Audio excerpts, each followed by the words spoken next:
അവധിക്കാലമായതോടുകൂടി air ടിക്കറ്റിൻ്റെ rate കുത്തനെ കൂടുകയാണ്. അതിനു പുറമെ കഴിഞ്ഞ 6 മാസത്തിനിടയ്ക്ക് എയർ ഇന്ത്യ എക്സ്പ്രസ് 100-ൽ പരം വിമാനങ്ങൾ റദ്ദാക്കുകയും ചെയ്തു. പല പാസഞ്ചേഴ്സും എയർപോർട്ടിൽ എത്തിയതിനു ശേഷമാണ് ഈ വിവരം അറിയുന്നത് തന്നെ. 15,000-ഓളം പാസഞ്ചേഴ്സിനാണ് ഇതൊരു ബുദ്ധിമുട്ടുണ്ടാക്കിയേക്കുന്നത്.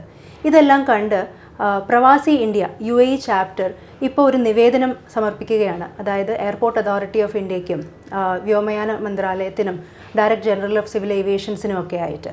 അതായത് ഇതിൽ പറയുന്നത് കേരളത്തിലേക്കും GCC രാജ്യങ്ങളിലേക്കുമുള്ള ഫ്ലൈറ്റ്സിനെയും പാസഞ്ചേഴ്സിനെയാണ് ഇത് കൂടുതലായിട്ട് ബാധിക്കുന്നത്. അത് കാരണം പ്രവാസി ഇന്ത്യ കുറച്ച് നിർദ്ദേശങ്ങൾ മുന്നോട്ട് വെച്ചിട്ടുണ്ട്.